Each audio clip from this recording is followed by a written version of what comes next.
नमस्कार दोस्तों, proud India के ब्लॉग में आपका स्वागत है। जैसे कि मैंने आपको बताया था कि मैं अमरनाथ से जुड़ी हुई कुछ जानकारी आपको दूंगी, तो इस वीडियो में मैं अमरनाथ के बारे में आपको बताना चाहती हूँ। आशा है आपको मेरा ये ब्लॉग पसंद आएगा। तो पूरी जानकारी जानने के लिए ब्लॉग के अंत तक टिके रहिए। हिमालय की गोदी में स्थित भगवान शिव को समर्पित अमरनाथ का मंदिर हिंदुओं के सबसे प्रमुख तीर्थ स्थलों में से एक है, जिससे लाखों करोड़ों भक्तों की आस्था जुड़ी हुई है। यह पवित्र तीर्थराज श्रीनगर के उत्तर पूर्व में 135 किलोमीटर दूर स्थित है, जिसकी समुद्र तल से ऊंचाई करीब 13,600 फुट है। इस पवित्र गुफा की लंबाई 19 मीटर, चौड़ाई 16 मीटर और ऊंचाई 11 मीटर है। भगवान शिव के इस प्रमुख अमरनाथ गुफा में भगवान शंकर और माता पार्वती के अमरत्व का रहस्य बताया गया था। इसलिए इस पवित्र स्थल को तीर्थों का तीर्थ भी कहा जाता है। इस पवित्र गुफा के दर्शन करने से भक्तों की सभी मुरादें पूरी होती हैं। हालांकि इसके दर्शन बेहद दुर्लभ हैं। बड़ी मुश्किलों के बाद भक्तगण इसके दर्शन करने के लिए यहाँ पहुँचते हैं। इस पवित्र मंदिर का अपना एक ऐतिहासिक और पौराणिक महत्व है। हिंदुओं के इस पवित्र गुफा की यह विशेषता है कि यहाँ हर साल बर्फ से बेहद सुंदर शिवलिंग बनता है, इसलिए इसे बर्फानी वाले बाबा भी कहा जाता है। इस पवित्र हिमलिंग के दर्शन करने दूर दूर से भक्तजन यहाँ पहुँचते हैं। अमरनाथ की यात्रा पूरे साल में करीब 45 दिन की होती है, जो ज्यादातर जुलाई और अगस्त के बीच में होती है। आषाढ़ पूर्णिमा से लेकर भाई बहन के पावन पर्व रक्षाबंधन तक होने वाले पवित्र हिमलिंग दर्शन के लिए दुनिया के कोने कोने से शिव भक्त अमरनाथ यात्रा पर जाते हैं। तो चलिए जानते हैं इस पवित्र तीर्थ स्थल के बारे में। इस गुफा के चारों तरफ बर्फीली पहाड़ियां हैं, बल्कि यह गुफा भी ज्यादातर समय पूरी तरह से बर्फ से ढकी होती है और साल में एक बार इस गुफा को श्रद्धालुओं के लिए खोला भी जाता है। हजारों लोग रोज अमरनाथ बाबा के दर्शन के लिए आते हैं और गुफा के अंदर बनी बाबा बर्फानी की मूर्ति को देखने हर साल लोग यहाँ भारी मात्रा में दर्शन करते हैं। इतिहास में इस बात का जिक्र किया जाता है कि महान शासक आर्य राजा कश्मीर में बर्फ से बने शिवलिंग की पूजा करते थे। रजतरंगनी किताब में भी इस अमरनाथ का नाम दिया गया है। कहा जाता है कि 11वीं शताब्दी में रानी सूर्यमठी ने त्रिशूल और दूसरे कई पवित्र चिन्हों को मंदिर में भेंट स्वरूप दिया था। अमरनाथ गुफा की यात्रा की शुरुआत प्रजाभट्ट द्वारा की गई थी। इसके साथ साथ इतिहास में इस गुफा को लेकर कई दूसरी कथाएं भी मौजूद हैं। इस गुफा से संबंधित एक और कहानी भृगु मुनि की है। बहुत समय पहले कहा जाता था कि कश्मीर की घाटी जलमग्न हो गई और कश्यप मुनि ने कुछ नदियों का बहाव किया था। इसलिए जब पानी सूखने लगा तब सबसे पहले भृगु मुनि ने ही सबसे पहले भगवान अमरनाथ जी के दर्शन किए। इसके बाद जब लोगों ने अमरनाथ लिंग के बारे में सुना, तब यह लिंग भगवान भोलेनाथ का शिवलिंग कहलाने लगा और अब हर साल लाखों श्रद्धालु भगवान अमरनाथ के दर्शन के लिए आते हैं। 40 मीटर ऊंची अमरनाथ गुफा में पानी की बूंदों के जम जाने की वजह से पत्थर का एक आरोही निक्षेप बन जाता है। हिंदू धर्म के लोग इस बर्फीले पत्थर को शिवलिंग मानते हैं। यह गुफा मई से अगस्त तक मोम की बनी हुई होती है, क्योंकि उस समय हिमालय का बर्फ पिघलकर इस गुफा पर आकर जमने लगता है और शिवलिंग समान प्रतिकृति हमें देखने को मिलती है। इस महीने के दरमियान ही शिवलिंग का आकार दिन पर दिन कम होता जाता है। कहा जाता है कि सूर्य और चंद्रमा के उगने और अस्त होने के समय के अनुसार ही इस लिंग का आकार भी कम ज्यादा होता है। हिंदू महात्माओं के अनुसार यह वही गुफा है जहां भगवान शिव ने माता पार्वती को जीवन के महत्व के बारे में समझाया था।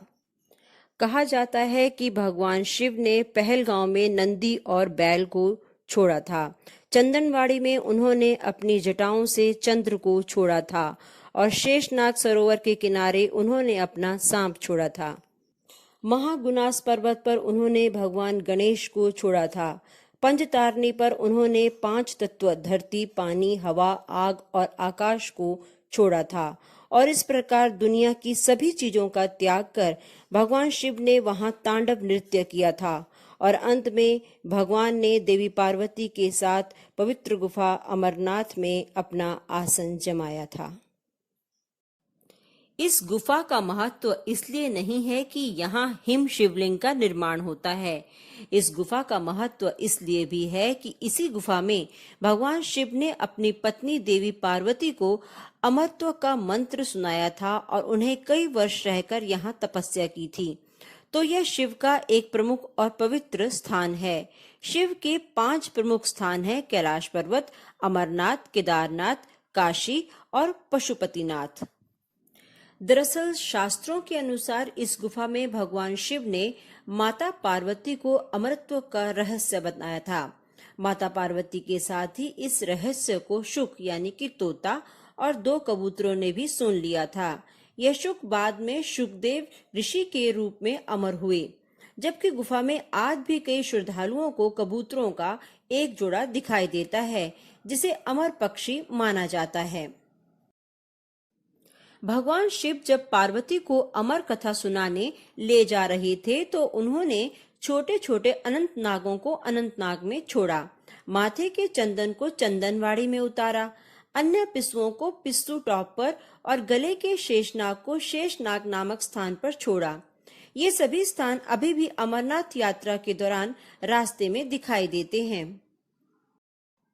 हिमालय की दुर्गम पर्वत श्रृंखलाओं के बीच स्थित इस पवित्र गुफा की यात्रा के दौरान तीर्थयात्रियों के मन में यह सवाल उठता है कि इतनी ऊंचाई पर स्थित इस गुफा के स्थान तक सबसे पहले कौन पहुंचा होगा, या इस गुफा में भगवान शिव के इस रूप में दर्शन किसने किए होंगे। कहा जाता है कि एक कश्मीरी मुसलमान ने इस गुफा की खोज की थी, जिसका नाम बूटा मलिक था। मलिक भेड़ चढ़ाने का काम करता था। उसके परिवार के लोग आज भी अमरनाथ गुफा की देखभाल करते हैं। कश्मीर सहित पूरे भारत में अमरनाथ गुफा के बारे में जो कथा प्रचलित है, उसके अनुसार बूटा मलिक ने ही इस गुफा की खोज की थी। कहा जाता है कि भेड़ चढ़ाने का काम करने वाला यह गडरिया बहुत अच्छा व्यक्ति था। एक दिन वह भेड़ चराते चराते बहुत दूर निकल गया था। बर्फीले वीरान इलाके में पहुंचकर उसकी एक साधु से भेंट हो गई। साधु ने बूटा मलिक को कोयले से भरी एक हाथ सेकने की सिगड़ी दी। घर पहुंचकर उसने कोयले की जगह सोना पाया तो वह बहुत हैरान हुआ। उसी समय वह साधु को धन्यवाद करने के लिए गया, परंतु वहां साधु को न पाकर एक विशाल गुफा को उसने देखा। गडरिया जैसे ही गुफा के अंदर गया तो उसने वहां पर देखा कि भगवान भोले शंकर बर्फ के बने शिवलिंग के आकार में स्थापित थे। इसके बाद उसने यह बात गांव के मुखिया को बताई और यह मामला वहां के तत्कालीन राजा के दरबार में पहुंचा। इसके बाद समय के साथ इस स्थान के महत्व के बारे में लोगों को मालूम चला और यहाँ लोगों का आना जाना शुरू हो गया। तभी से यह स्थान एक तीर्थ बन गया। मान्यता के अनुसार अमरनाथ मंदिर को उन कबूतरों का निवास माना जाता है जिन्होंने भगवान शिव से सृष्टि के रहस्य को सुन लिया था। पौराणिक कथा के अनुसार इस गुफा में भगवान शिव ने माता पार्वती को समस्त सृष्टि की रचना और मानवता के लिए मोक्ष के तरीकों का रहस्य बताया था। जब माता पार्वती को भगवान शिव अमर होने की कथा सुना रहे थे तो माता पार्वती कथा को सुनते हुए सो गई, लेकिन यह कथा एक कबूतर के जोड़े ने सुन ली। तब से वे अमर हो गए। कबूतर के इस जोड़े ने गुफा को अपना चिरकालिक स्थान बना लिया और आज भी गुफा में श्रद्धालुओं को 2 कबूतर बैठे हुए दिखाई देते हैं। इस कबूतर जोड़े के दर्शन होना किसी दैवीय कृपा से कम नहीं है। तो दोस्तों, अमरनाथ गुफा के बारे में जानने के बाद क्या आप जानना नहीं चाहेंगे कि 2023 में अमरनाथ की यात्रा की तैयारी आप कैसे करेंगे? तो आइए हम आपको जल्दी से बता देते हैं। अमरनाथ यात्रा के लिए आपको पहले रजिस्ट्रेशन करना पड़ेगा।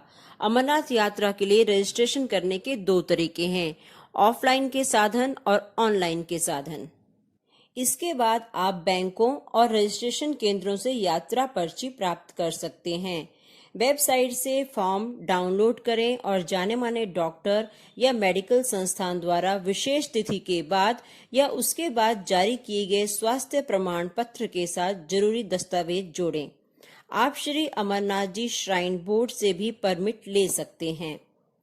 चलिए अब मैं आपको अमरनाथ यात्रा के लिए कुछ यूजफुल टिप्स भी देती हूँ। यदि आप 13 वर्ष से कम उम्र के बच्चों और 75 वर्ष और उससे अधिक उम्र के वरिष्ठ नागरिकों के साथ यात्रा कर रहे हैं तो ट्रैकिंग से बचें। 6 सप्ताह की गर्भवती महिला को यात्रा पर जाने की अनुमति नहीं है। चावल, रोटी, इडली, डोसा, मेवे और चॉकलेट जैसे मुफ्त भोजन और पानी की सेवाएं पूरी यात्रा के दौरान आपको मिलेंगी। पहलगांव के नुआन बेस कैंप में आपको ठंड से बचने के लिए चटाई और कंबल दिए जाते हैं, लेकिन ज्यादा उम्मीद ना रखें। जम्मू और कश्मीर में ठंड है, इसलिए ऊनी कपड़े, जैकेट, टोपी, दस्ताने ले जाना ना भूलें। हवा से बचने की जैकेट, रेनकोट और एक मशाल काम आ सकती है आपके। प्लास्टिक या रबर से बने बारिश से बचने वाले जूते लाएं, उनकी पकड़ अच्छी होती है और आपको पानी और बर्फ से बचाती है। गुफा के अंदर तस्वीर खींचना और कूड़ा फैलाना सख्त मना है। नियमों का पालन जरूर करें। तंबू में शौचालय नहीं है, इसलिए आपको सामान्य शौचालयों का इस्तेमाल करना पड़ेगा। अपने साथ टॉयलेट पेपर, साबुन, नैपकिन आदि ले जाएं। आपको शौचालय के उपयोग के लिए गर्म पानी की बोतल मिल सकती है, जिसके लिए आपको अलग से पैसे देने होंगे। मौसम की वजह से हेलीकॉप्टर की सवारी रुक सकती है, इसलिए उसी दिन पंचतरणी में रहने के लिए तैयार रहें। इससे पहले कि आप ट्रैक शुरू करें, अपने साथियों के साथ एक रास्ता तय करें।